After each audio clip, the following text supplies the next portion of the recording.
Hello everyone, my name is Deep Bhatnagar and I welcome you all in this channel. तो बच्चों, आज के video में हम क्या सीखेंगे? आज हम करेंगे क्लास 3 का हिंदी का चैप्टर जीवन धरा की। और कौन है जीवन धरा? धरा यानी कि धरती। धरती का जीवन कौन है? यहाँ पे पेड़ की बात हम कर रहे हैं। पेड़ हैं धरती का जीवन। अब पेड़ क्या कहते हैं? तरवर हम धरा के। तरवर का अर्थात होता है, देखो यहाँ नीचे मीनिंग भी दे रखा होगा, पेड़। तरवर का मतलब होता है पेड़ और धरा का मतलब होता है धरती। तो पेड़ क्या कह रहे हैं कि हम पेड़ हैं धरती के, श्रृंगार हम धरा के, और हम धरती का श्रृंगार है। श्रृंगार करके क्या होता है? कोई व्यक्ति सुंदर दिखता है, राइट। श्रृंगार करना मीन्स खुद को अच्छे से ड्रेसअप करना, मेकअप करना। और धरती का श्रृंगार क्या है? पेड़ पौधे।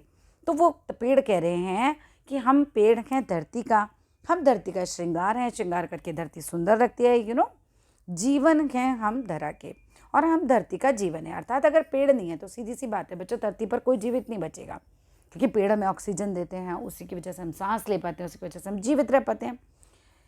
यौवन वसुंधरा के, और हम वसुंधरा यानी धरती। वसुंधरा का मतलब भी धरती होता है, और हम वसुंधरा के क्या हैं? वसुंधरा मतलब क्या होता है? धरती, ठीक है ना। तो वसुंधरा का हम यौवन है, यंग एज है, एक तरीके से हम कह सकते हैं। पाला है आंधियों ने निज गोद में खिलाकर। अब पेड़ कह रहे हैं हमें आंधियों ने पाला है अपनी गोद में खिलाकर। ऐसा क्यों कह रहे हैं? जब आंधी चलती है तो पेड़ क्या होता है? हिलते हैं थोड़ा थोड़ा। और वह हमसे क्या पूछ रहे हैं पेड़? तुम क्यों गिरा रहे हो हमको हिला हिलाकर? तो पेड़ बेसिकली वो गिरा रहे हो मतलब क्यों हमें काट रहे हो, क्यों हमें गिरा रहे हो, हिला हिला के हमें क्यों काटा जा रहा है? तो वो ये कह रहे हैं। खगकुल के हम बसेरे। खगकुल मतलब क्या होता है? खगकुल मतलब पक्षियों का जो ग्रुप होता है उसको बोलेंगे खगकुल। पक्षियों के समूह को बोलते हैं। बसेरे मतलब घर।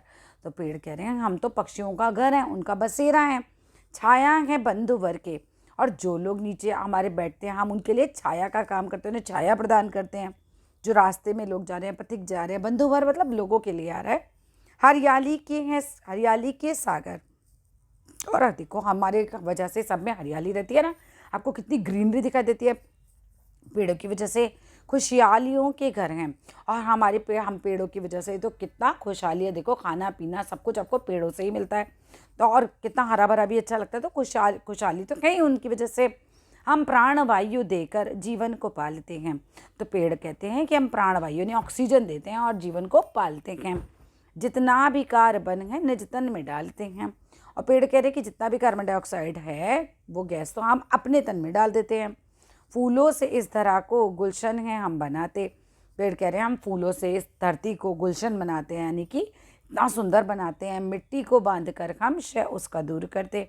पेड़ों की वजह से मिट्टी अपनी जगह पर रह पाती है। अगर पेड़ नहीं है तो सारी मिट्टी उड़ जाएगी, बह जाएगी, है ना। तो कहते हैं कि हम इसको उड़ने से, खराब होने से, बर्बाद होने से बचाते हैं। घर में हमें लगाओ, गृह द्वार भी सजाओ। पेड़ हमें कहते हैं कि हमें घर में लगाओ, गृह द्वार यानी कि घर का मेन गेट भी हमसे सजाओ, यानी मेन गेट के आसपास पेड़ लगाओ। रक्षा करो हमारी, पर्यावरण बचाओ। पेड़ हमसे कहते हैं कि हमारी रक्षा करो, पर्यावरण को बचाओ, यानी हम बचेंगे तो पर्यावरण बचेगा। तो ये तो वही सीधी सी बात है। क्षय करना मतलब हानि करना, हमें हमारी हानि मत करो। तो बेसिकली यहाँ आपको ना इस पूरी कविता में ये सिखाया जा रहा है कि पेड़ हमसे प्रार्थना कर रहा है कहीं ना कहीं कि ना हमारी रक्षा करो, हमें बचाओ, हमसे धरती की सुंदरता है, हम जीवन देते हैं, हम छाया देते हैं। तो ये सब चीज़ें हैं बेसिकली। ये तो चैप्टर यहाँ ख़त्म होता है। वीडियो अच्छा लगे तो ज़रूर लाइक करना, शेयर करना, चैनल को सब्सक्राइब करना। Thank you.